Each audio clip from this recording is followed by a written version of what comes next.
Huh. That was weird. I haven't changed anything about the settings, so I don't know why you weren't hearing anything, but I fixed it. All fixed.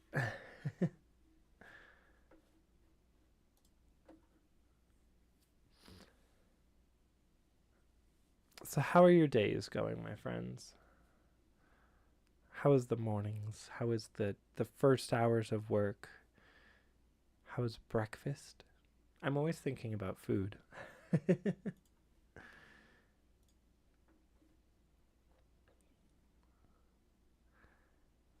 Lovely to hear. Well, lovely to be heard, perhaps.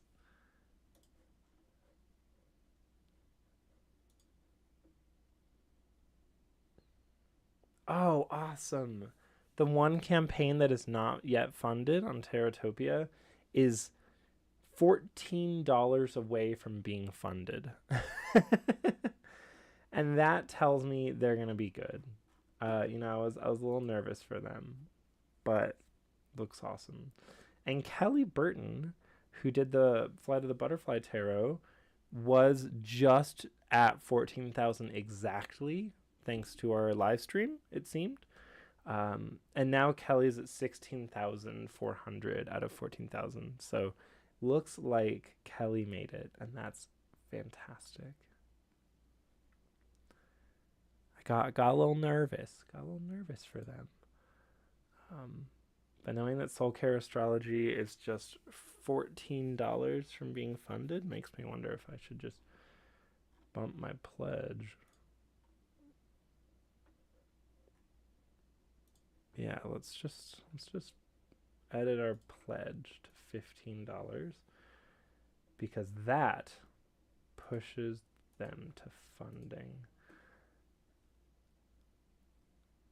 Onion Knights like say less. I'll do it too. Uh, I did it. I think. Uh-oh. Maybe someone else got to it. I don't know why that's an uh-oh. It's a good thing. It's a good thing no matter what. So how's the Moon Care Oracle? And with that, we are all funded.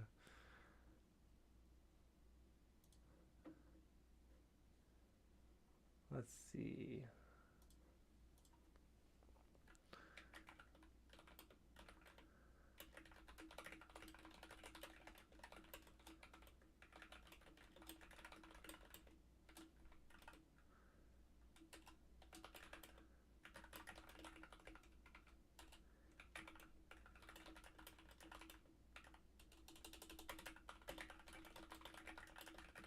Haha, we did it!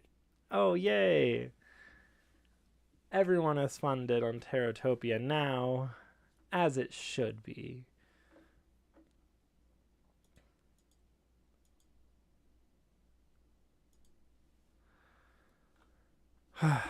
That's wonderful. Okay. Well, now that that's happened, um, who wants to buy me lunch? I'm always thinking about food.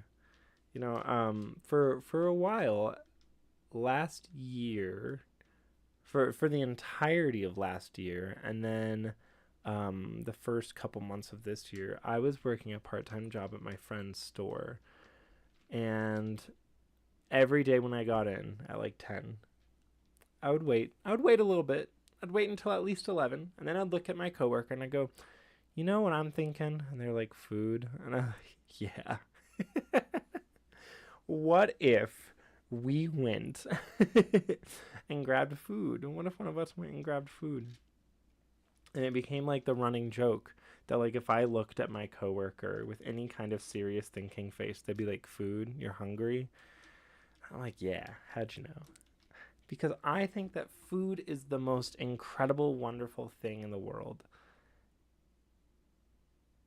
And that's just it. That's the story. uh, so we have dice out. Haven't done a reading since last Monday's streams because I didn't stream on Friday. So I don't know. We have so much to cover. Gosh. What things are happening right now?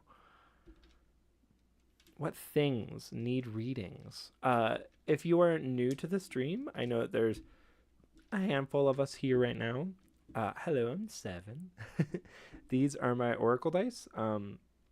I should have them split into their two sets, but they're not. They're kind of a little mixed up right now, and that's fine. One of these is the season set. It's predominantly the one made out of all of the dice that actually have symbols on them. And the other one is the Keykeeper set, which is largely the set here that has all the stickers on them, because the Keykeeper set has not yet been manufactured, so I don't actually own one. The Keykeeper set is new, and the season set up here with all the symbols is the old set that is coming back around for a remanufacturing. These dice sets are 22 dice each, and you get a two-sided reading grid that comes with it. I have the season side on the back here. It's the one I usually use, but today I wanted to use the past, present, future side. These are Oracle dice, so they're meant to be divination tools. But you can use them for all kinds of things. We've used them to create characters for role-playing games. We've used them to see how the Pope will be.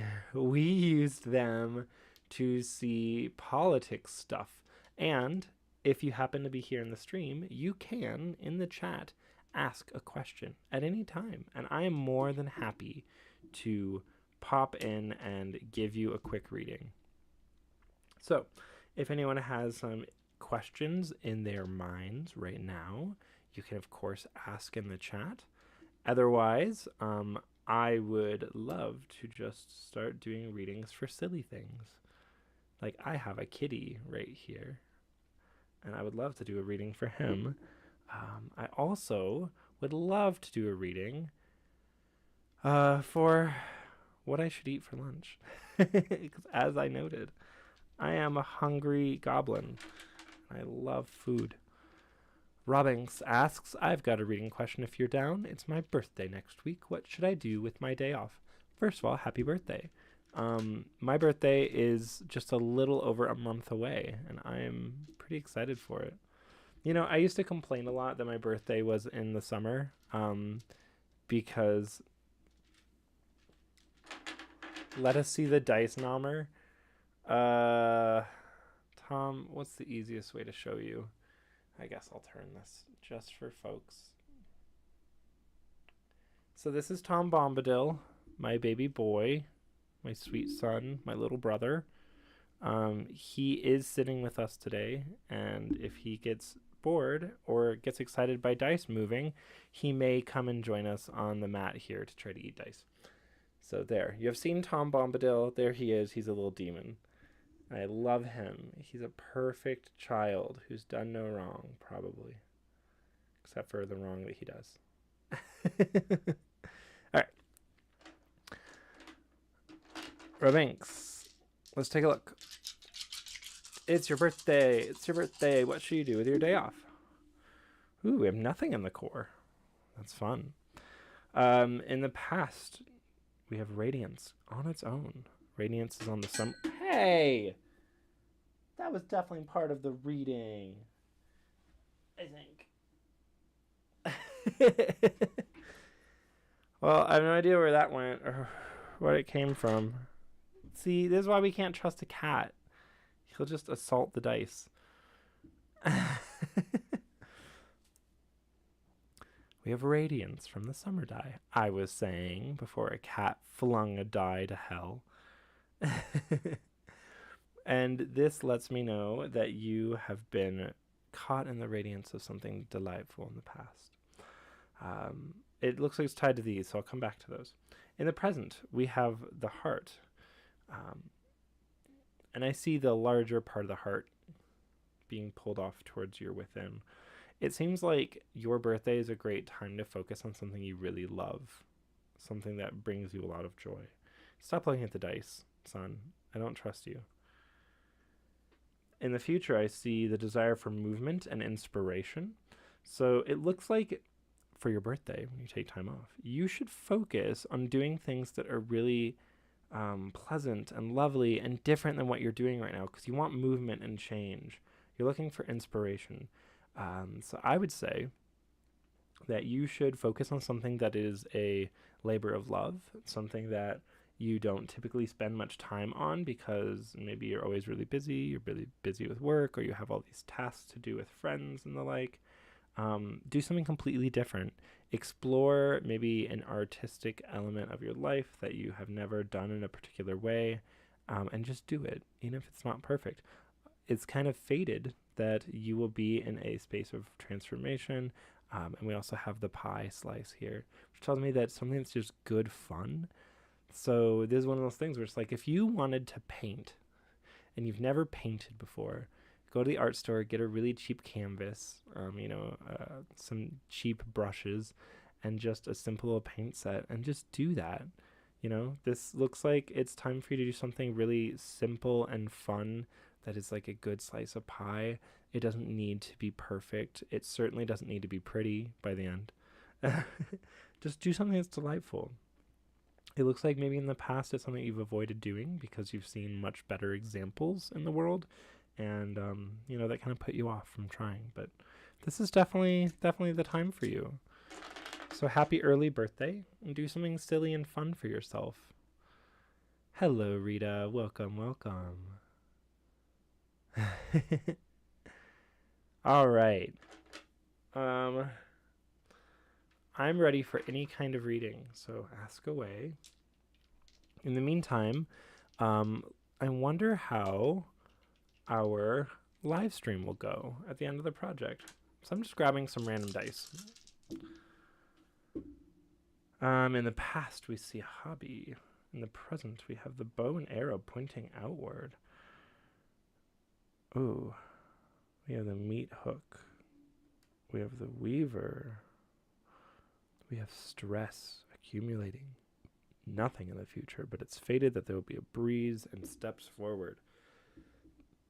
It looks like our live stream at the end of this project will be something that I have no real say over.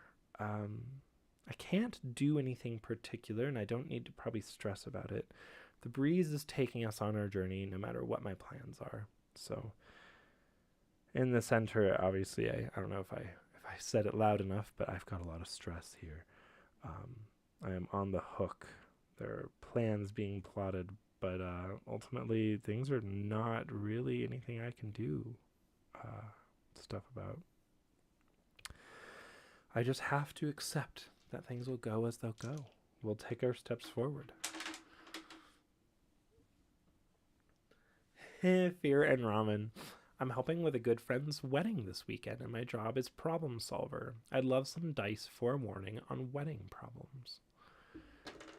Very well. Wedding problems it is.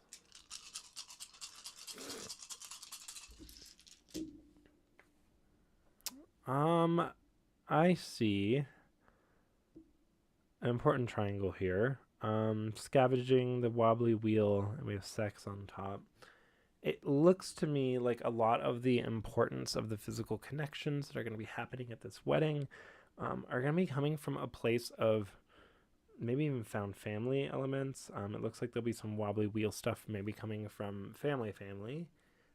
It seems like the physical connection of this family has probably been a little bit tenuous. It's worked on wobbly wheels. That just means that there are parts of the family stuff here that haven't always worked very well, but they've worked, and they've worked with good intentions. Like, it's not like people are doing a bad job. However, they're not working as well as they could be, that's for sure. And because the wheels were never replaced with proper wheels, this is always going to be a bit of an issue, which means there's always going to be scavenging for some amount of emotional fulfillment. All right, bye, Tom. I do see over here we have nature or earth, the little leaf symbol and the elements die. Tells me that there are a lot of things here, a lot of individual little pieces that are working to support the wedding and make it function. My suggestion there is that when something small goes wrong, you just like accept that there are other parts of it that are covering for it. That will help you with not being a problem solver for every little problem, because it looks like there could be lots of little issues, and those aren't that important. If your friend is like, you have to solve every problem, have an honest conversation about, like, there's a lot of little things going on here. There's a lot of maybe potentially issues with family, for example, that can't just be fixed. And some of these things will cover for the other things. That's the benefit of the leaves on the earth face here, is like, when you have foundations that are strong, or that have many different pieces holding them up, things have a tendency to kind of take care of one another, even when other things fail. In the past, I see a neon sign, which does warn me that there have maybe been some big issues in the past. Maybe there's some stuff in the past that your friend is worried is going to come up at the wedding. And it is bright. But I think that he's probably noticing it because it's very attention grabby. I don't think it's probably a huge issue. On the edge of past and present, we do have the barrel or the store's face of the autumn die. This tells me that things maybe have been gathered for a while. This suggests that your friend has probably already gathered a lot of things to work through these problems with. A lot of resources, good memories, happy experiences with people that, it's very likely that maybe this isn't actually a huge issue, which I think is great and ideal. We have emergence over here. Emergence is warning that someone is going to come forward in a way that no one else expected. This is an obstacle, typically. So it's usually something that you or the people who are like surprised by this change aren't ready to deal with. This is another one of those things where it's probably not an issue, right? This is not something that's going to derail the wedding, for example. But if your friend is worried about potential problems during the wedding, it wouldn't hurt, to take an honest look here and make sure that there's no one who's going to be like a big drama person who is going to have a microphone. So if there's maybe someone who's going to do a wedding speech, for example, I would just be advised or be wary that this could be an annoyance. There's someone who may have something they want to reveal at the wedding that, like, it's not the time to do it at a wedding. And if you can talk to people who are like, oh, I was going to propose at the wedding, for example, don't do that. It's so weird. It's fated that there will be definite control over where energies are going, which could be good, but I also am kind of reading that as a very, like, maybe scheduled or planned experience. Someone is maybe a little too nervous about the wedding and really trying to control what's going to be happening. I do see sorrow here on within. This is not about you, I don't think. I think this is about the people doing the wedding. There's something that's very frustrating about the wedding or disappointing. It could be that someone's not there that they really wanted to be there, or it could be that their plans don't go exactly the way they're hoping. And that's one of those things where I would say, have a good conversation with your friend to explain, like, you've got all these elements to this wedding, and some of them won't work out, and that's okay, because there's all the rest of it, and also all these people will be here for you. So try to head it off before it happens. Try to help them recognize that like not everything has to be exactly right. And in fact, it being the way it is makes it the memory it becomes. So accept it for what it is. Enjoy all the memories that led to this point and the memories made around it. That's my advice for you, the problem solver of someone else's wedding.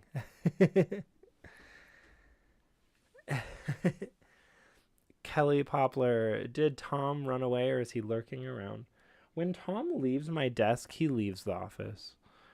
He doesn't usually like hang out in the office elsewhere. If he's going to be with me, he wants to be as close to me as possible, so he would be right here on the desk. But he dipped out. He's got other cat things to do. You know, he's probably going to go play in the litter box or eat a dust bunny. He's not the smartest cat. And that's okay. That's the squeaky wheel of family. We accept him for who he is, a silly little kitty. Ha ha ha. Well, well, well.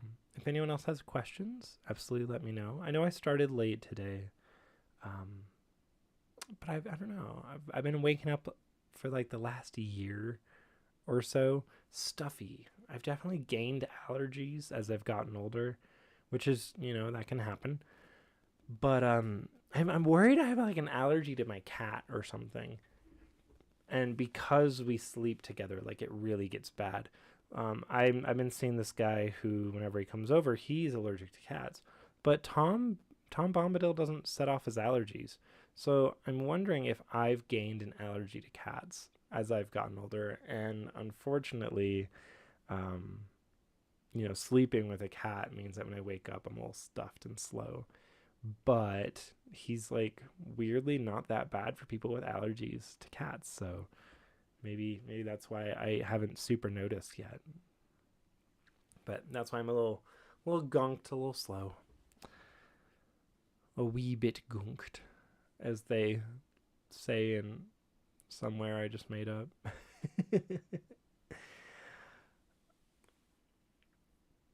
How do you even deal with me, friends? I'm a crazy person. You know what I should do? I should release the trivia question that's supposed to be out today. I'm doing such a bad job.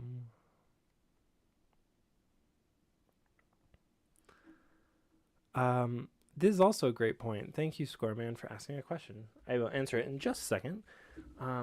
If you are here during this stream, you can at any point just ask me questions.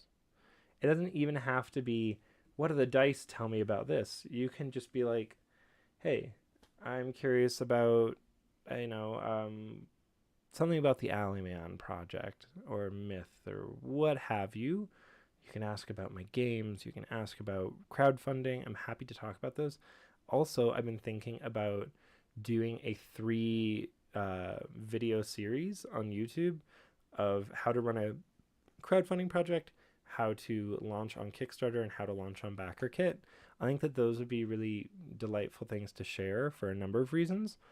I used to have a Tumblr series post where it was like how to run a crowdfunding project, and it's just old now, and I would like to do a update to the text and the information on my website, and then also have like videos above it that's like, here's how to run a crowdfunding project for people who don't want to read. So I would really like to do that. That would be really nice to do again. It's been a little bit. So Scoreman asked, I was wondering, what does your morning routine look like before you start on creative projects? Some things you avoid doing first thing in the morning to be more creative later. So much of my creative work, meaning the thinking and ideating phase, happen in bed or in the shower. They so rarely happen at my desk where I'm trying to work. And that's because I'm the kind of person who does a lot of my like open and free thinking stuff when I have nothing else happening. So, if I'm just sitting in the dark in bed, or I'm just in the shower alone and there's just the rush of water and there's like no other media, there's no phone, there's nothing, in my hands. I'm just kind of elsewhere. And that really, really helps me with my general creative project thinking. To actually work on my creative projects, that's really hard. um, I can sit down and just begin working. And I recognize that's not a typical thing for most people. Things that I avoid. What's my morning routine? I really struggle with routine. I'm not sure which element of my personality or neuroses makes routines difficult, but I'm just not good at it. It took me, years to really just get into the thing of you brush your teeth and you wake up, you brush your teeth and you go to bed. And then I try to tack other things on there. I need to do this too. And I like, these are the best I got. So I'm not a routine person, which is probably why a lot of my best thinking comes at random moments in my day. I definitely will say that it helps me a lot to plan to work on one thing for a day. I have a lot of different projects. And some people are like, well, yeah, you can kind of flip between things. And I'm like, no, that doesn't really work. I do have to try to focus myself on like one thing for the day. So it was really useful to me to set up that Mondays, Misery Mondays, is when I work on the Misery Tarot. If I can at least plan to be like, this day is for this thing, I can get a lot done on that project. And then Fridays is my Hot Housewives update days when I'm supposed to be thinking about that project and working on it. So that can be super duper helpful. Um, so I hope that some of that was at least informative of how I kind of approach things. I'm a mess of a person, so any amount of routine I can set up is pretty nice to do. I do avoid some things to be creative though. Like if I'm doing business focused things for the day and I'm just thinking about numbers and stuff, I probably won't do any creative work that day. It's somewhat hard to approach uh like numbers for the day and then be like, okay, let's write some guidebook meanings for a tarot deck. Like I can't do that very well. Other than that, it's mostly like what I have happening at the same time. If there's a song happening there's a lot of words, like if I'm listening to music, and I'm almost always listening to music while I'm working, if there's words in it, that's fine if I know the song. If I don't know the song and there's words in it, I can't have that happening while I'm writing, because then I have to listen and learn all the words. Because I'm the kind of person who, when I watch a show or a movie, I always need captions on, always, because I need to read and watch and listen at the same time. That's just important to my processing.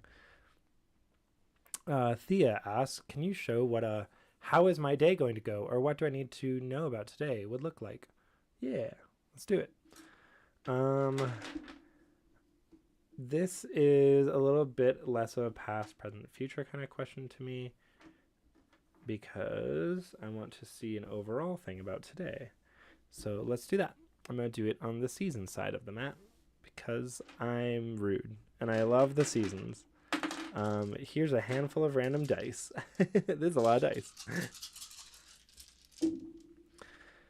All right, Thea, in the core of your reading, I see the compass and I also see order. These are a little separated because these two over here are connected, so I'm going to read them as separate. The compass is paired with spotlight here from the attention die and body, which is telling me that not only are you maybe seeking direction of some kind, you're very much witnessed in this action. A lot of people are looking to you and expecting you to find the direction. This is body, and I'm going to talk about the grid a little bit for people who aren't familiar. Body is how you physically are working or manifesting things in the world, right? It's like what things you're physically doing to the world around you, whereas material is like what physically the world may be doing to you.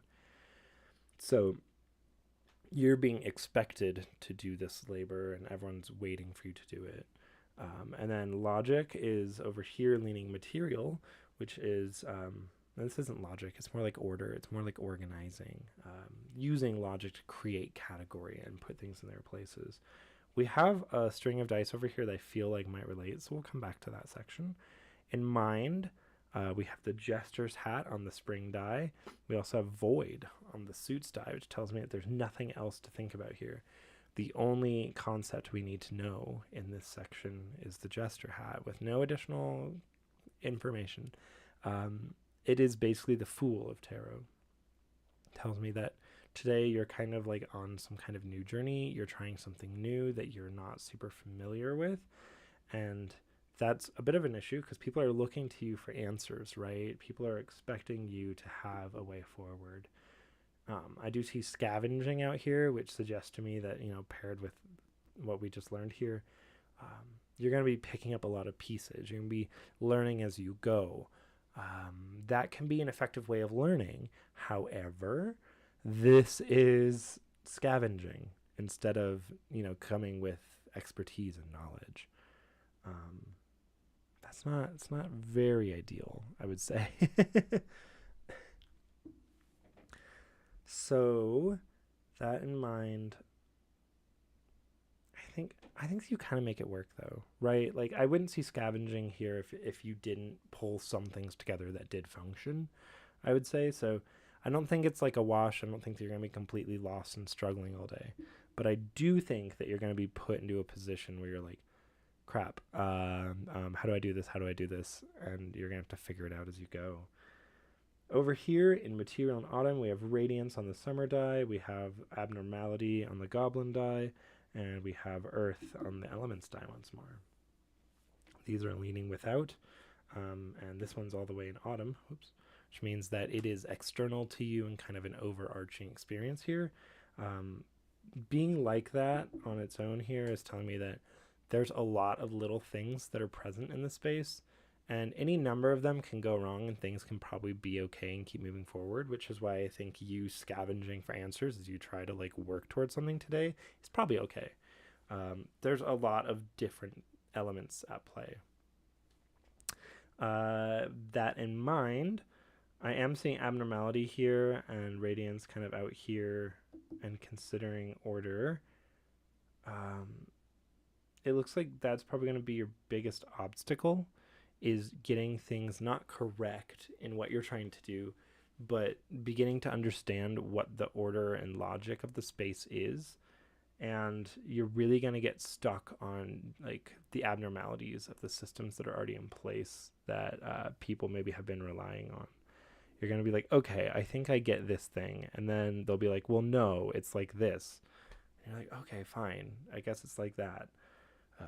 Radiance, usually something that you get blinded by, and in this case it being specific little stick out frustrating details is like you're really gonna get stuck on that for now.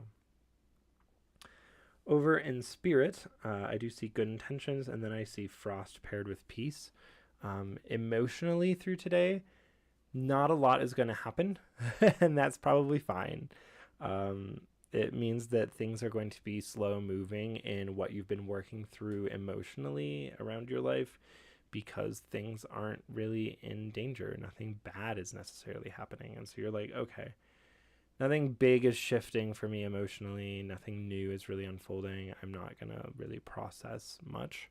And the good intentions here tells me that maybe there is stuff to be thinking about, but it's just not a today problem.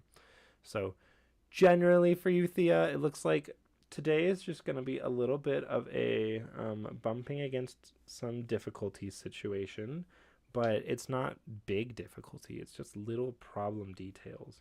And it might even be a little annoying or frustrating, but like it has no stakes. There's nothing actually here where like you screw up and it's ruined something, right? This is the kind of day where you're just learning and you're kind of bumping against some difficulties, and that's okay, right? So all together, Thea, I think you have just a fine day ahead. An average day on Earth. Ethan of Athos. I know a lot of Oracle stuff has a sort of internal story or progression. Is there such a thing with the Lords of the Dice? Obviously, it's the 7 Keykeepers. What about the rest of the dice? Ethan. So Ethan's asking about the Lords of the Dice. If you're unfamiliar, there are Lords cards that relate to some of the dice. I mean, there's cards for all the dice, really. So like this is the Quivering Monarch, and the Quivering Monarch is the Lord of. I was like, what face do I want to use? Is the Lord and kind of overseer of the Metamorphosis die, which features monarch butterflies. This is the Caretaker, who has the Alchemist die. This is the Crone of Summer, who has the Summer die, which we've seen Radiance from a few times already. Sorry, and there's the Gambler. The Gambler has the Fate die, or the Gambler's die, whatever you'd like to call. So for people who are unfamiliar, there is a new Keykeeper set, which has a sort of motif of the rising sun and then the rising and setting moon. So they definitely have like an order to them and how they unfold, right? And Ethan's asking if there's a thing with maybe some of the other Lords of the Dice. Obviously, like the Crone of Summer, the Youth of Spring, the Maiden of Winter. There she is. Just like trying to locate.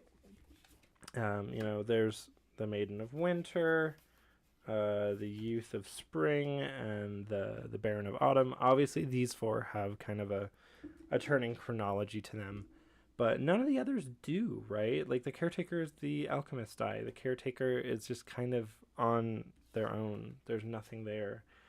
We have the Showman for the Attentions die. It's just the Gambler again. We have the Heir of Earth for the Elements die. The Knight of Judgment for the Actions die.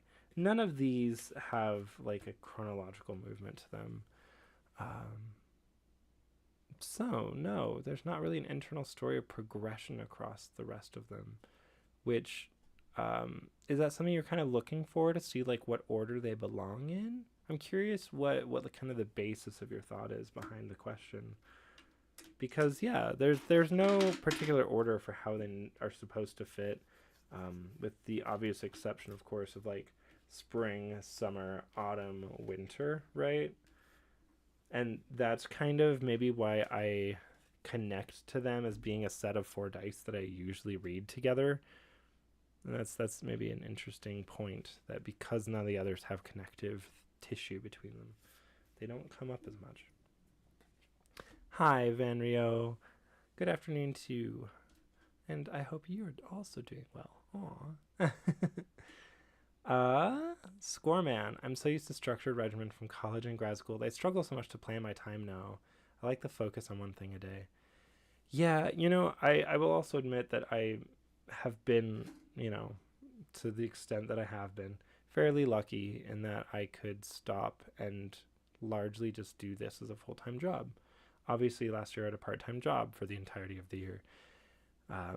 So doing this as a full-time job isn't always probably going to be an option, but in doing that, I really get a lot more control of my time, as long as a campaign isn't live, where I get to be like, okay, on Mondays I do this, on Tuesdays I do this.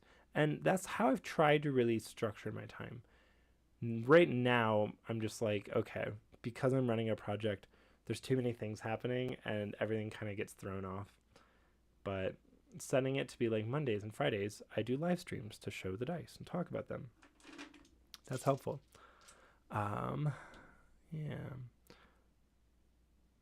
Brooks Powers.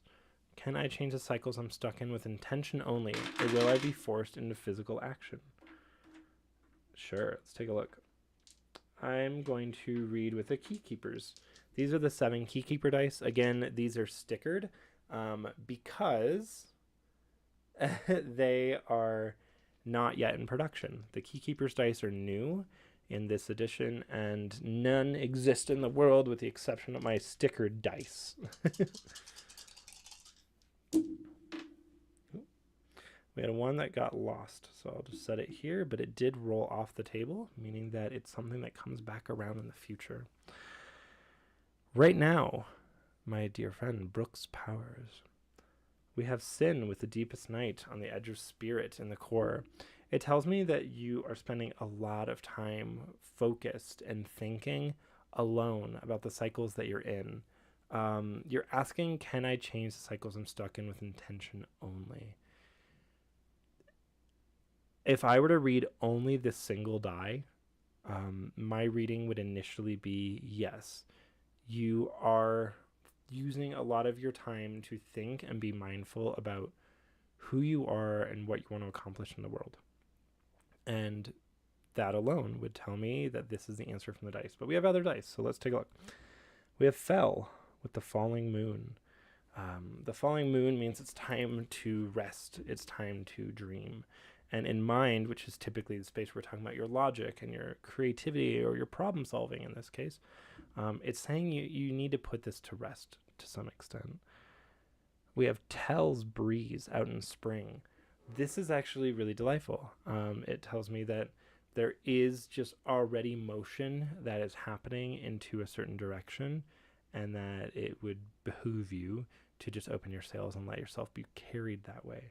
Because this is ruling over mind, though, this isn't what you're doing. This is purely what you're thinking. That would tell me that either in general, where your life is at right now has put you in a position where you're already moving in the correct direction, or that people around you, maybe that your situations have changed in time, and that has put you among people or places where the ultimate thought is kind of pushing you in the proper direction. Over here between body and material, we have hearth from Wounds Die. Hearth is telling me that all you need to be physically doing to move through this cycle and get out of it is maintain. Hearth is the face that deals with your like daily routine, which is the question that someone was asking earlier. And daily routine is like, how do you wake up? What do you do in the morning? Do you take care of yourself? Are you feeding yourself? Are you making your breakfast, your lunch? Focus on that. And bridging body and material, both what you're physically doing into the world and what the world is physically maybe doing to you, these really pair together in a big way, right? It's telling me that, like, hey, maintain yourself, maintain your connections to others, maintain. And in maintaining, you're already pushing through the cycle, right? You think that you're stuck in like a loop, but it's kind of a meandering path that takes you forward. Over here, I'm seeing honesty on Mal's die out in autumn. There's something happening outside of you that is like an approach to just viewing things really openly and honestly. So I'm actually kind of seeing something here that would suggest to me that either other people's honesty, right? Maybe someone's finally coming to you and revealing information is going to be the thing that changes the cycle. Or the other reading for this would be like looking at the world around you with honesty, but this is how the world is affecting you. So I'm leaning the first way. I think that what you've been waiting for is honesty or truth or just the bare facts. And that's just something that kind of comes to you from outside of you, right? You just have to maintain course. We also have feel over here with the wily fox in spirit, which mostly just means be flexible in your heart. You know, don't despair to be in this position. View the world in different ways. Find your emotional fulfillment day to day in new forms, and be flexible, because you'll need to be if you want everything to kind of like unfold in a way that works out, right? And then our last one was Rowan. This was lost in winter, which means that it fell off the table in this quarter. When it gets lost, a die just isn't pertinent to the reading at the moment, but will be in the future and comes back around.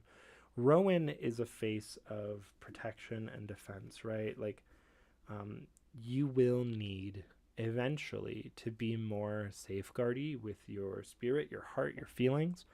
That's not a right now thing. In facing honesty over here, and just maintaining everything you're doing and being introspective and working through the things emotionally, you're just kind of like doing the right thing. But in the future, you'll also have to be protective of what you have created and manifested for yourself, right? How your heart is doing needs to be maintained. And that cannot be done just by making breakfast every day, right? That is something that's a little more active. So there will be a time for action, and it's just not right now. You have to wait until honesty is kind of like handed out and approached in probably a more positive light. So yeah, that's your reading. Keys dice.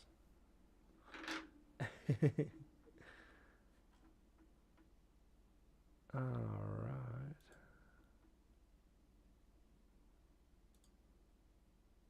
I am taking a second to answer questions in a different space.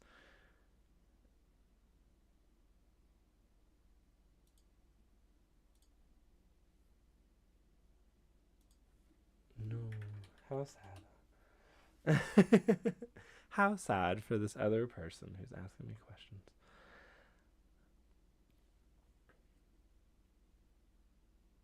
Okay. There was another question. Scoreman asked, would it be possible to get a general reading from the Misery Tarot deck? Absolutely. So, in addition to the Oracle dice, which is on this campaign, right? We have our two different dice sets here. We love the dice. I'm also funding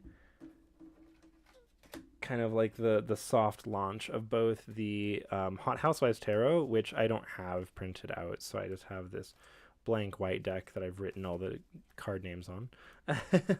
Forgive me. So if you want a reading with the Hot Housewives deck, you can, and I'll happily give you one. It's just not as visually pretty for the stream because it's just a filler. But the Misery Tarot also exists, and it is fully printed right here. The Misery Tarot is a deck that largely focuses on grief, trauma, and the healing journey therefrom.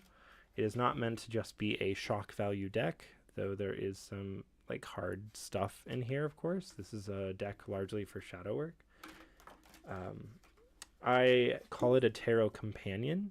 If you do readings with your normal tarot deck, you might grab this to do an overlay reading, which just puts these in filler spaces on the reading to help inform how pain or suffering or healing through those things might be affecting the rest of the reading. But you can, of course, do a reading with the Misery Tarot on its own. I would just suggest, of course, that you only do so if the querents question is either for the deck specifically, like Squareman asked for it, or if, you have that kind of topic in mind, if you're dealing with a difficult situation and you're trying to come through and understand. This deck is based on like horror stuff, so it has a bunch of scary art to it, but it is trying to approach the scary and horrible things that can happen in life with some element of like kindness. It's kind of the key thing for all of my oracle tools and stuff. So, Scoreman, a general reading from the Misery Tarot deck. Let's do it.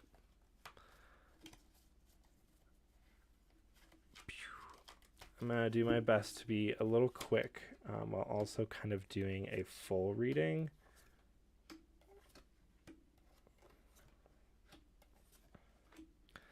Because I don't feel like I really get many chances to do like big full readings with this. Ugh, that's just not something I can really show here. Not on YouTube. It's like the one card that I was just thinking, if that comes up, I'm going to have to like cover it or hide it or something. It's called The Throbbing. It features a large member. Okay. Let's have a look real quick. So in the core of it, I see the Withered Speaker. It's telling me that you are probably in a position where you're really hearing a lot of people tell you what you should be doing. It's kind of the demagogue card, and it deals with people spouting their ideology that may be hurting others in some way, and you're dealing with it, or you're maybe complicated by the living here which is typically the card that's about stepping out from all that difficulty and trauma and grief and stuff, finally returning to the world of the living. These paired together tell me that you're probably in a situation where you're finally either working through or dealing with the fallout of getting out of really hard situations where other people maybe told you what you should be doing or were very, very, harshly judgmental of what you were doing and where you were at. In the recent past, we had the Sown, which is the codependency card. It tells me that you were deeply connected to another person. I would not be surprised if this was like a parent, because that's very much what I'm reading out of the situation. But someone maybe in power who is over you, who you're very close to, but who also was so controlling and demeaning. Your internal influence here, we have the betrayer. It's kind of how you've been feeling about things. The betrayer is telling me that like you probably like had a last straw moment with someone, where you finally like saw them for who they were. They're no longer this person you're deeply tied to. You recognize maybe the pain they're dealing, and you're dealing with the fallout of leaving this situation or trying to leave. The external is the rusted god, which is dealing heavily with tradition and the overbearingness of it, and it's something really weighing on you in this choice to leave. The wound stitcher is the immediate future, which tells me that you or you with other people, maybe you have friends or other family who are there for you, who can help you recover from some of this loss and the difficulty thereof.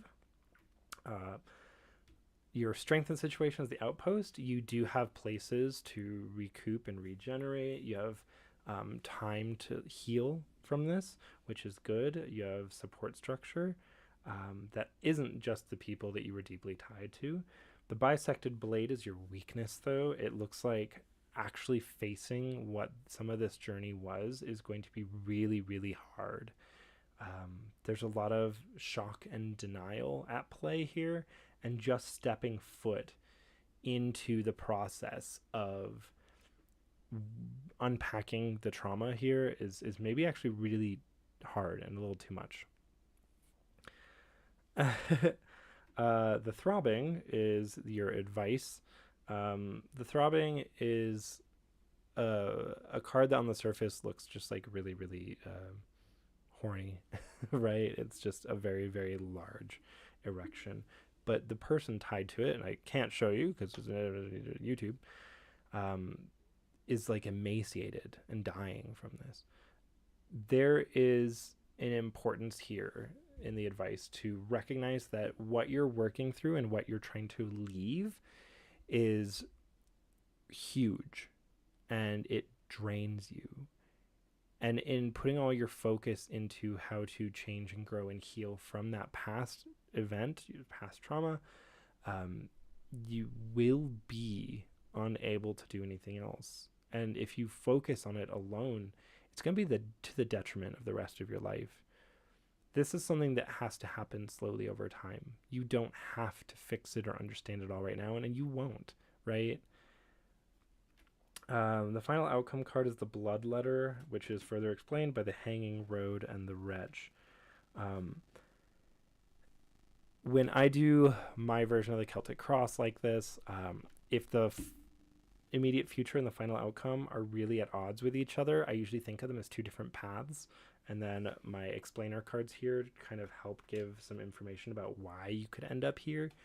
The Blood Letter is a pretty negative card. It deals heavily with someone who's selling you solutions to get through your problems.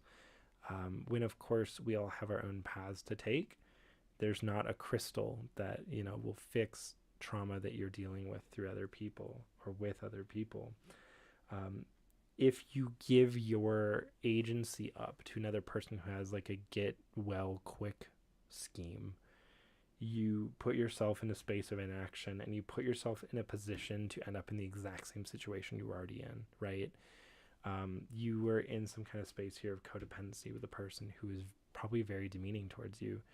And when you're trying to heal from that, if you listen only to other people and you let them tell you what you need to do, you end up in the exact same scenario. The Wretch is literally the like overbearing parent who tells you what you should be doing. So I would highly suggest that like you go somewhere where like people can help support you in healing, but not to where people will tell you what you have to do and maybe do the healing for you, because they can't do that. That's not actually an option. And the throbbing is like the thing where I'm really seeing like if you give every bit of your focus and your daily time to dealing with the difficulties of your life right now, and just trying to be like, I have to heal from this before I can do anything else, you're just not going to actually live your life.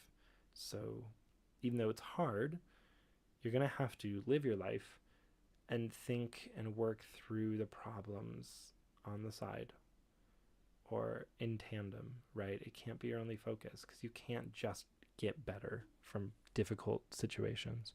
It takes a lot of time and new perspective to get there. So that was a little showing of the Misery Tarot for people who are unfamiliar. It is heavily inspired again by horror themes, but it approaches, as all my tools, with kindness first. It's supposed to be the scary thing that helps you see it for what it is, and understand it and maybe be at peace with it more than it is anything else. Van Rio asks, would you be able to show a quick example of reading with the Lords of the Dice Oracle cards or tarot and the dice together, please? Yeah, I can definitely show tarot with dice. I don't actually have the Lord's Oracles all together over here. I have like a random assortment of both the actual final versions and the print test ones that I did, which is the same on both sides. So I don't actually have a Lord's Oracle next to me because I'm a silly, messy person, I guess.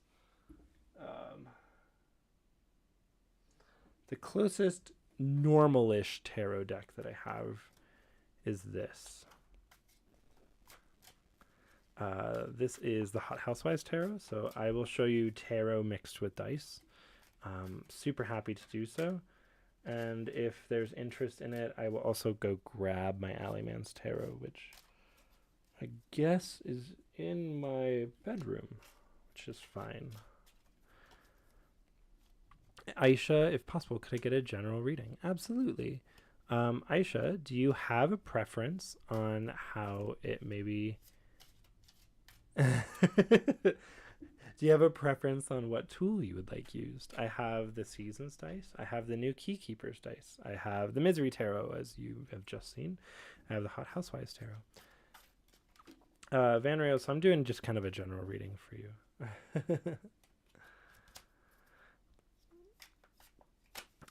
So yeah, if I'm reading...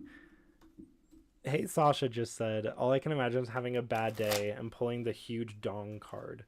Yeah, you know, we were going to have a lot more nudity and genitalia present in the Misery Tarot, but Enoch was like, you know, actually like the degree of sexuality that you want on these cards is not something I think I'm super confident or maybe comfortable either, maybe, in illustrating. And I was like, that's fair.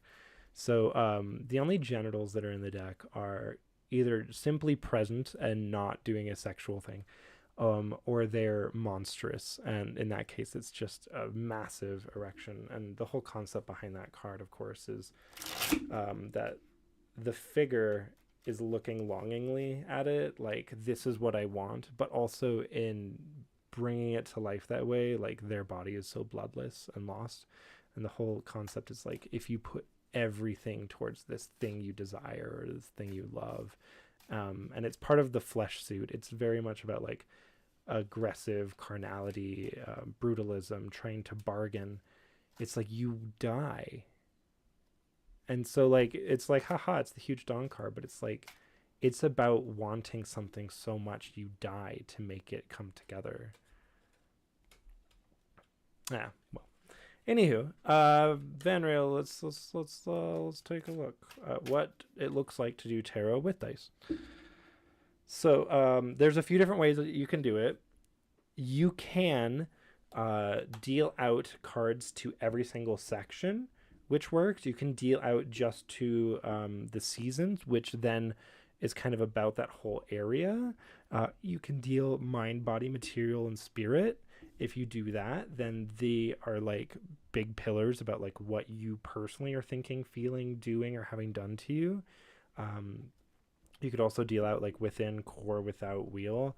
Uh, Basically, whatever you pick just helps fill out those sections. So I would say that typically, if I was doing these, I would be thinking about like, okay, what is the question? What kind of things do we actually want answers from, right? So because it is a general reading, I'm going to lay them out in the seasons, and then one in the core, right? So in the core, we have the 3 of baseball, which is learned cruelty. And then because we have some cards laid out, I'll now read with some dice. I'm grabbing a couple random things here so that we have a little array. All right. So our core is kind of a little extended because we have a tarot card on it. So I'm going to count this as being in the core. It's bridging mind and spirit. We have learned cruelty, the 3 of baseball. Again, this is the Hot Housewives deck. It's just the temporary fill-in deck that I've been using to read with it. All right. Again, learned cruelty. This is when you are taught, typically by people who are above you. We're usually thinking about parents in this situation, but it's not necessarily always parents. Taught, how to be cruel. We're taught how to be mean. The suit of baseball is usually about play and joy and fun. And in playing, we typically are trying to experience joy, right? That's the goal of play. But it's very often the case that when you have adults tied up in maybe children's sports, they start teaching their kids like, oh, that kid sucks over there and you should be mad at them because they are the reason you lost. And you're like, oh crap, you're right, I hate that kid now. We learn cruelty through play very often when we start learning rules around what play is supposed to be. That is paired here with change.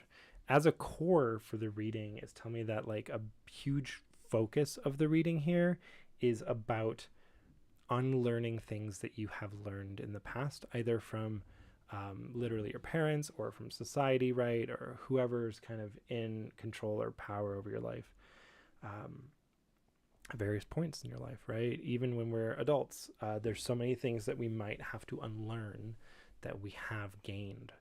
And I'm thinking about it being unlearning because I'm seeing change here between mind and spirit and learned cruelty. It's telling me that you're probably in a place right now where you're really focused on what you have been given by the world around you, by people in power, and what you're trying to change about that.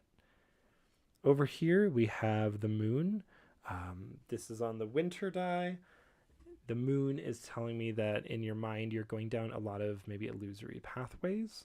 Tying back to this, I'm seeing like you're doing a lot of thinking about, why do I think this thing? And then you kind of go through it and you're like, it doesn't make sense why I thought that. And you're like, oh, well, it's just something I was told. In spring, kind of tainting this whole section is something that's overarching for you. And maybe the general thought processes that you're going through is the Father of Bombs in reverse. Fathers are kind of the overseers of their domain. They're the kings of this deck. And bombs is usually about like toxicity and like really digging into tradition. In reverse, the Father of Bombs is like all the worse for it. It's telling me that like you've definitely had overbearing expectation of tradition and this toxic action that is taken in the name of tradition. And that's something that you're super uncovering and working through. So far, this is really connecting back to the core. In body, we have the goal, which is a little bit of a freedom face. There is literally a freedom face with birds, and this isn't it. But the goal is about wanting to unabashedly be yourself, But here it's flying downward. The direction of a lot of these dice faces tell us a lot of different things. So like if the change had been like this, and there was a die right here, it would tell me that like this versus this is what's being changed, or this is what's being changed into this. Um, the goal literally flying in a direction tells us something. We see it flying inward, and this is back to the core of the reading, away from summer. This tells me that like there's definitely an interest in like getting away from a lot of the things that you're dealing with in an overarching way. A lot of like return to the core, or a lot of return to yourself labor being done. In summer, near Woe, I do see the fist telling me that there is big action being taken right now. It looks like this has not necessarily been a great thing for you. You're kind of pushing against and revolting against things that maybe you've been given, and that's probably causing problems in your life. This could mean that you're literally fighting the power structure that you've gained this bad tradition from. And while it's something that maybe you need to do, it is bringing you woe, right? It's only bringing you bad things. It's bad vibes. We do have the 9, which is the house down the lane. This is like the hermit, right? This is the idea that like there's someone down the lane in the suburbs who has a gross looking house that everyone like avoids, and it's scary and it's alone and creepy. um, I'm wondering if you're reaching a point where you're starting to like connect with that space of being lonely and away from being separated from the structure that you've always known as home. In autumn, we have the 6 of Pies as promises, promises. This is like being promised and overpromised and propagandically promised things. This is the stuff that you have been given by other people. And I see whimsy and the Ace of Spades, which is telling me that that's a weird one. So whimsy is usually talking about things being really up to other people's whims, and it's like anything can happen. It's a little bit about randomness and a little bit about like the wheel, right? And tarot, like things are up in the air and anything could happen, and the wheel's still spinning and we don't know what will be selected. But whimsy specifically puts that in someone's hands, right? Whimsy is there's a person who has power over what you get to do, maybe, and you're kind of at their whim. But the Ace of Spades is the face that really says like you have your silver bullet. You have your action that you can take that will solve any kind of problem you're dealing with, or specifically this problem. So even with the whimsy here, I'm seeing that you kind of have the silver bullet, and in the context of the rest of the reading and the promises over here, right? I'm really reading it as you have been often at other people's whims, but you have the silver bullet now, which appears to be just abandoning the way they think and no longer letting how they think and what they think you should do or how the world's supposed to work affect what you're choosing to do. So yeah, this really connects to the rest. It's telling me that you've maybe actually been in other people's power a lot in your life, and you've really been tied to how they act and how they treat others and how they treat you, maybe. In spirit, we have neon and the sun and flower for the influences die. This is really bridging on mind and telling me that the sun comes from mind and affects the flower, which is your spirit, meaning that your heart and your emotions are really, really dependent on where your mind space is at. Because the only thing happening in your mind right now, I feel like you're starving your emotions a little bit by focusing purely on working through what you need to unlearn. And my advice to that would be to really recognize that it is very similar to the reading we just did for someone else, right? Where it's like, if your whole focus is on getting out from under the thumb and the teachings and the thoughts of these other people, your parents, if it is a parent, you don't do a lot for yourself. So I would highly suggest that you start putting some of your mental processes not in just to unlearning what these people have taught you, but also on like what you want. It's not just I have to throw away what they gave me. It's what are you replacing it with? Because that's what's going to help bring you joy. We have the neon sign again next to the change, which tell me the change is really, really huge to you, and it's your main and maybe only focus. And way out in winter here, we have the one of bombs. This is the infection. It's in reverse. This is fair warning that like this is going to rot your heart if all you do is focus on what you hate and what you're frustrated with. And now it makes a lot of sense to me why like your rebellion is tied to woe. Your rebellion is on throwing away what you were given. It's not on filling yourself with what you want, right? And that should be more of the focus. You're doing a lot of thinking about like what things you need to get rid of, and that's good because you do have to understand what it is you're throwing away, right? But I don't see anything here where you're filling your heart with like, you know, the music you like, the relationships you want, the art you want to see. Like you have to find new things to replace this. That would be maybe my suggestion of what your bigger focus should be. So that's an example of how you would read tarot with dice. Of course, you could have also gone like mind, body, material, and spirit, and then these would have characterized specifically what you're doing rather than maybe where I put them, where they were kind of like how they're affecting you. Because when they're in the seasons, they're a lot more like auras, right, that are just like bleeding into your life. Also could have done like woe, wheel, within, and without, because those often don't get dice directly in them. And that's a way to like, what are those spaces specifically? And where you put the tarot cards really tell you. You could also, if you don't have the grid, right, if I had just like done my little modified Celtic Crossy reading, I could have just done this and then rolled dice over the top and ignored the grid and instead used the tarot reading as my grid, right?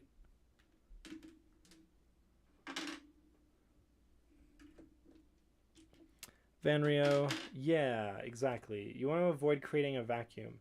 If you just throw away the things that you don't want, but there's nothing there, you just end up empty. And that's not great because that doesn't leave you with anything good. But so it goes.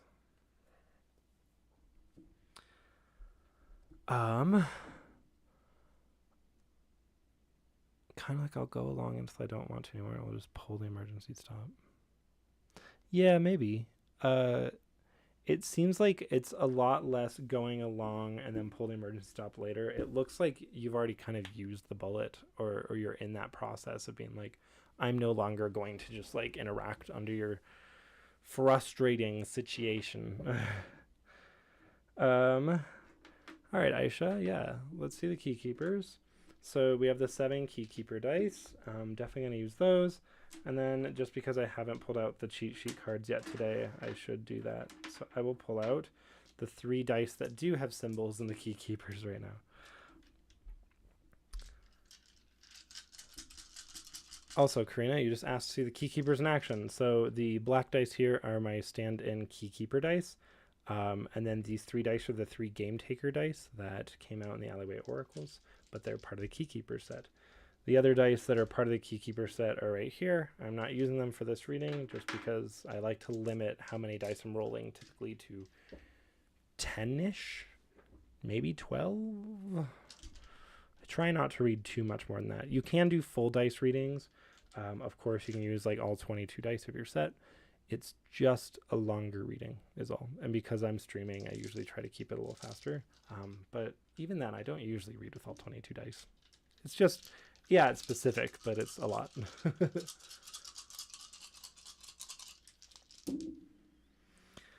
Alrighty, my dear friends. Aisha, let's see. We have the book from the resources die. So this is my, plug for the cheat sheets. Cheat sheet cards are fantastic. They have the symbol. They're color matched to the die so that you can very easily pull out the things you need. Very, very lovely.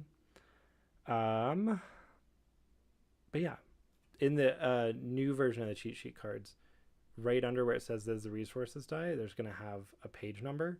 It's also going to list who the lord of the die is, so that you can easily go look at the book if you want more information. But we'll just read this one verbatim in the core. Books require a great many things: paper, ink, presses, or writing by hand. This is your reminder that creating for the future, setting things in modes to be shared, benefits us all. Take the time to create systems that give knowledge and skills.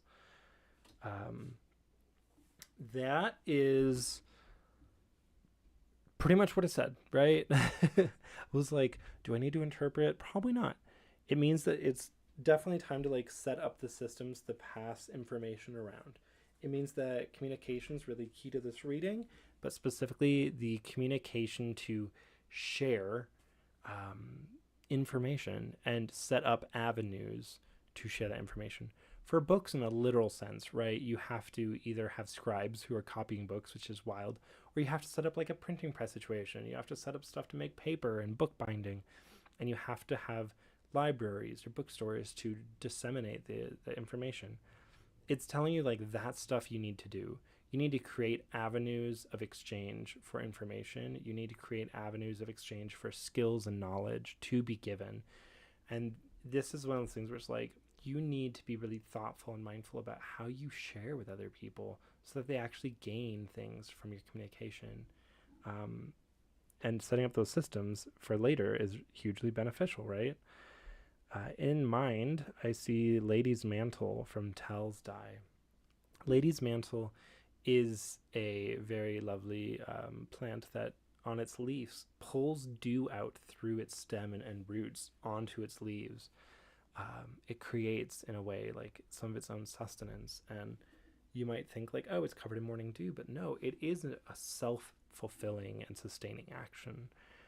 In your mind, it tells me that something that is really working out here is like you are doing a really wonderful job of like maintaining and sustaining your mind. You're doing a wonderful job of taking care of, right, renewing your thoughts, your logic, even your creative self. However, the core is saying you need to be able to share that. And I don't yet see that here in mind. But let's see what's happening over here. In body, we have stop. And we have Mal's die, which has the pain face up. So, yikes. This is typically what you're doing into the world, right? I'm seeing a pause for what you're giving out to the world because of pain.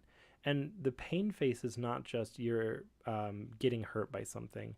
It's about being in a place of pain. It's like pain is occurring and maybe even ongoing. And because of that, I see stop. I could see this in a few different ways. I could see this being like dealing with chronic pain, right? And being unable to do things that you would like to do into the world because you're experiencing that kind of pain. However, it could also mean that your efforts to make things happen in the world, to teach or to share or to help others learn, have been met with pain, which could mean like any number of things, right? The stop could mean that you need to stop or that you have stopped because it hurt. But another way I could read this actually is that you keep running into these obstacles that are making this pain, right? I'm not assuming you're a teacher, but if I were to read this as though you're a teacher, right, just to kind of give you an idea of what this can mean, it would be like you can't give the students in your classes what they need because you're constantly faced with these barriers or these limitations. You're not allowed to teach that book in school right now because it's banned because of this political reason, right? Or you're not allowed to give these kids a really good education on this topic because you don't have the supplies to do so and you don't have the money to make that happen. These kids are woefully undereducated before they get to you, so it's really hard to teach them these new things. This could be any of those things, but let's come around to the side and see if maybe this explains a little bit backwards. Materials, how the world's affecting you, so I'm wondering if that might help us see what's going on here. I see Fell's dream, and bordering the edge here between spirit and material is Sin's dark owl. The dream. Now, the dream is the icon is like someone's head like spilling out with, wavy things coming out of their mind. And in this case, it'd be waving down into the material. I think that you have been in a position of like trying to give to others in some way, trying to share your knowledge or information that they need. But I don't see it being made open or available to you. I think that's really frustrating. uh, you have stuff to give, you have information to give, you have um, intuition, right? This is dream, it's dealing a lot with the subconscious. You have things you're trying to share. Yeah, you're a tarot reader. Yeah, okay, that makes sense. and materially, it feels like you're being stopped. So I feel like there's actually like a material barrier to you giving this outside interference. Stop it. I just said that. Don't tell me the facts. The dark owl bridging spirit and material, right, is like there is quiet, wise watching of what's happening here. You're seeing these barriers, and then it's very tied to this. We have the magic fire, and we have Weir's opening. Okay, I can't read my own handwriting sometimes. It's very small on the dice. There is an opening internally, like in your heart, right? Like you have the doors open for your intuition, and the magic fire is telling me like some kind of divine or arcane or miraculous thing, right? Like there is something here that's like mystic in some way that's outside of you. It looks like you do have an open door for this, right? You're watching and you're ready to share it. This is all in spirit, though, is all in your heart. When it actually comes to what's outside of you, like there's direct obstacles. I see that you have the things to give. It feels like it just isn't connecting somewhere. I'm so curious what the pain and the stop is about. Over here, we have foxglove and we have the rising moon. These are out in winter, so they're generally affecting your mood and your emotion. Foxglove is one of the things you have to be very careful with. In small amounts, it's medicinal. In large amounts, it's poisonous. And the rising moon is usually about like, now is the time to open yourself for intuition. Now is the time to like connect with things beyond you.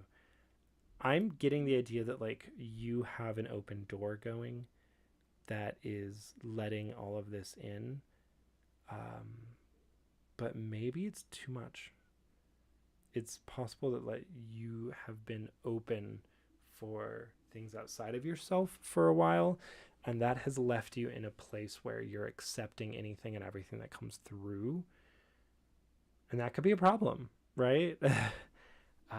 If you're open to difficult or bad energies that are present, like that can be poisonous rather than supporting what you're doing. So I would say that something you may need to do is have some element of closing the door more often. But the core of the reading was about needing to set up systems to share. I think that's still here, right? I think that it can mean you're putting too many things out. You're bringing too much in. And I would suggest that maybe now is the time to not do that. Books are important because they're focused information. You can't just have an open door for everything that comes through. Yeah. So I would focus your readings and your tarot work on particular things, not being as open and available for it for all things right now, because it just feels like what's available maybe isn't always good for you.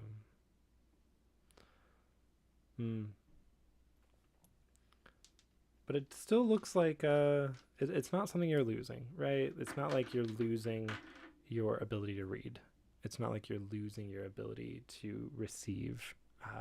It's just maybe it needs to be a little bit organized or systematized in some way so that you can give it to people in easier ways.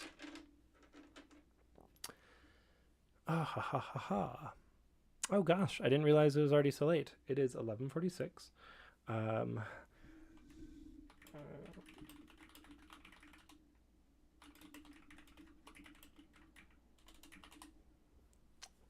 so I have about 15ish. I have less than 15 minutes left. So let's see. Kelly Poplar asks, could I see the play and secrets decks with dice, please? I wish I could. I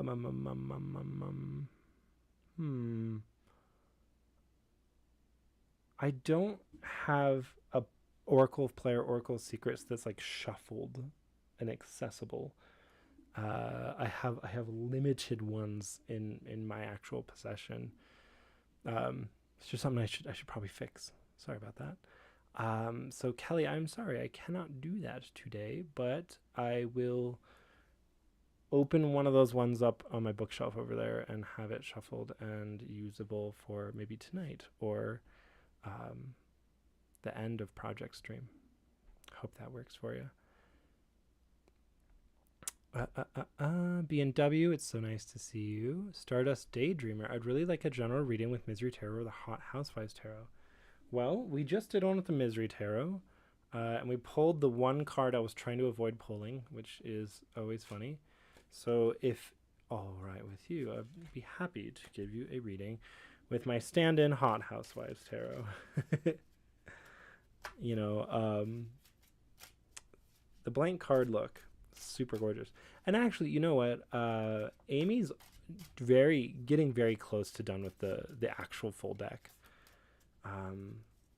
I'll put out an update on Housewives Tarot this week to share how much of the deck is actually done, because it's getting pretty close to finished, which is awesome.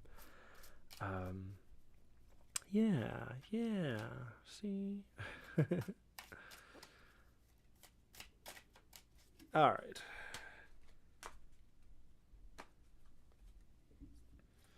So what the point of me saying that was that I'm actually very close to having the ability to print that deck, and then I will be able to read with the actual art rather than these blank cards.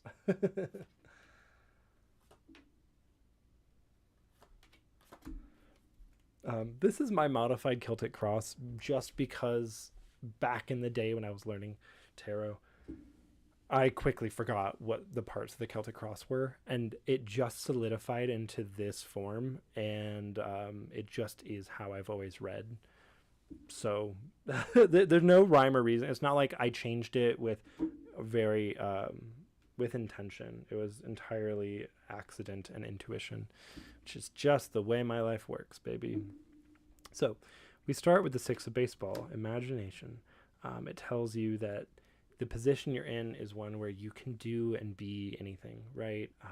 Through your imagination, you can make anything out of any situation.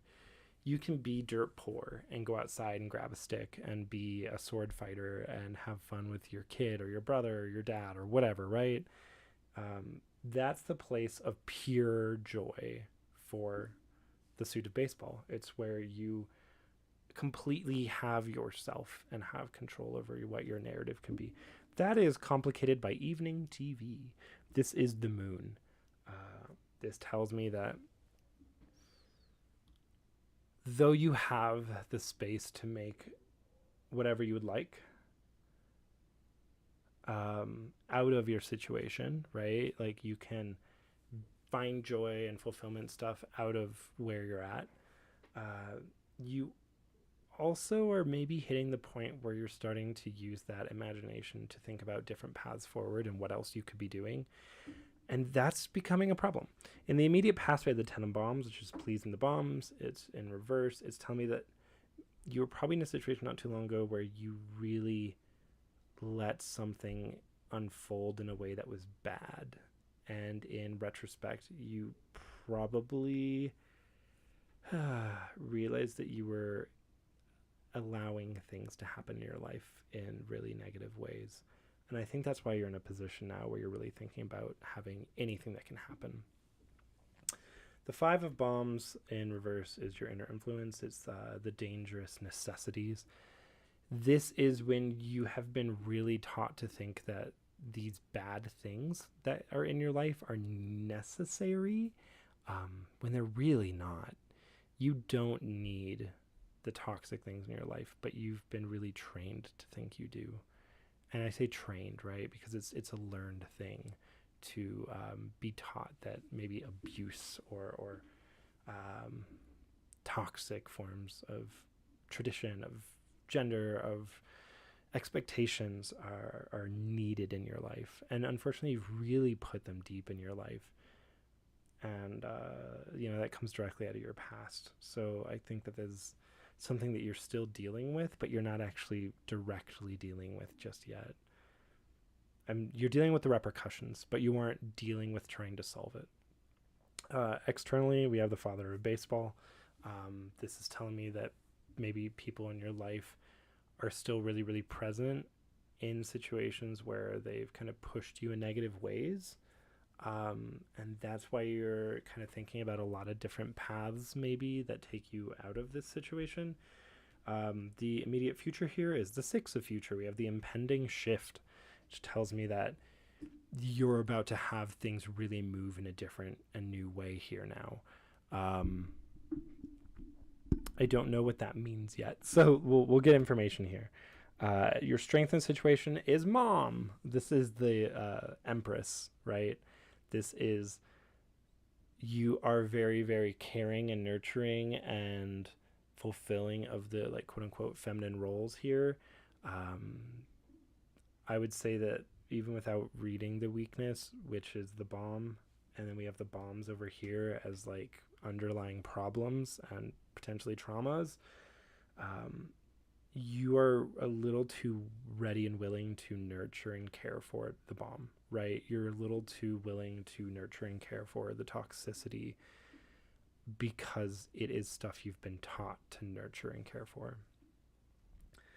So I think that while there is a shift coming and like it looks like you're kind of on a journey that's moving in a new direction, there has to be some kind of reckoning with what these dangerous necessities are and what the pleasing the bomb is when you're in a space of constantly nurturing things that are hurting you.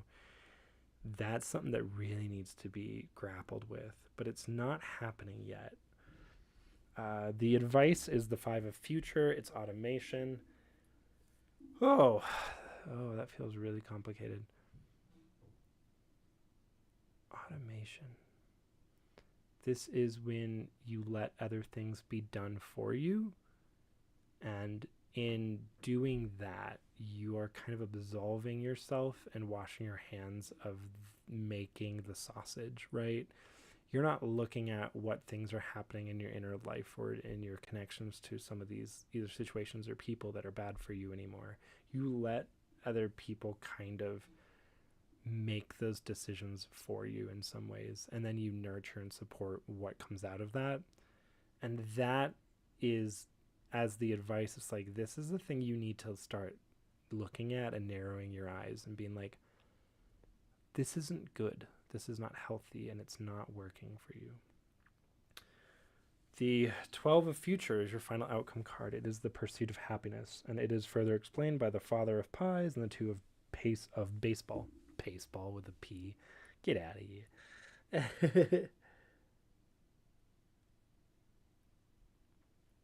Okay. Yeah. I just said okay to a text chat that none of you can see. I'm sorry that I just acted like that was a phone call. I could talk to someone. That was not helpful. Pursuit of happiness. You are obviously on that journey, right? That's the final outcome. Is like, you're not currently grappling directly or fighting some of these toxic elements. And I'm not saying that you have to, right? A lot of the readings today have been like people who are recognizing bad things in their life and trying to fight it, and then that's all they're doing, and that keeps being a problem. For you, I feel like you are on the journey that leads to that point, right? However, I don't see you grappling with it in a direct way. I see you being a person who is more like, I'm going to pursue joy and happiness, and eventually in time that washes away, you know, the struggle and the trauma and the hardship that you were facing. And that does work. But I think that there's kind of an unwillingness here to really look at what is hurting you, because it means you have to maybe address it directly. And if it's people that you really love, I see you as the kind of person who is more willing to just wait for the better days than you are to try to stop the bad days. And, you know, I feel like it's easy to be judgmental and be like, you should just have better time. But it doesn't work like that, right?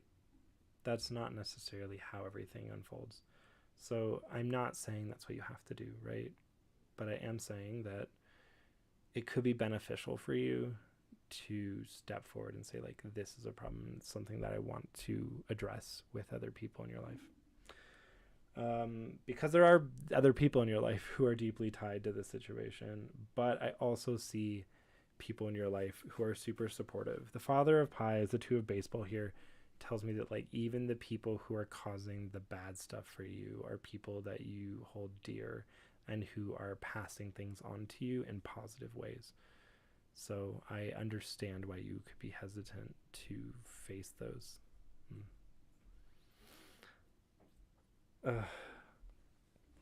So that is a reading with the Hot Housewives Tarot. The Hot Housewives Tarot, I think, more than any of my other stuff, is super tied to your social connections, and especially looking at, you know, of course, family to some extent. But I'm really finding what its niche is as I use it. It was not built with the niche in mind. It was built with the creative design in mind, but it didn't know what it was going to be useful for in divination. But it's really been showing this with me. Yeah, I would say you have a very complex relationship with your parents.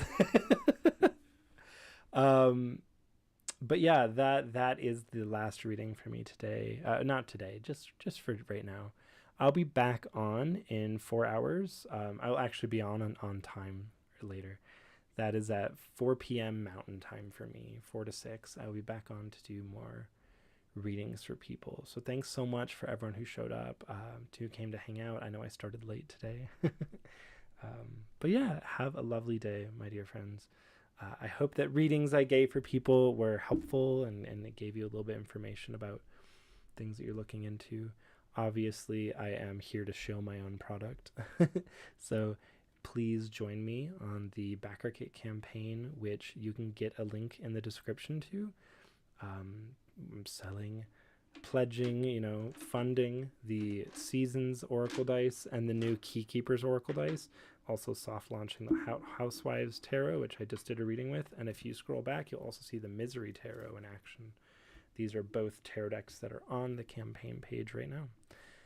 Thank you all for being here, honestly. And Alyssa, yeah, I'm sorry to hear that you have Lyme disease. That is the diagnosis that we had not yet got last time I talked to you.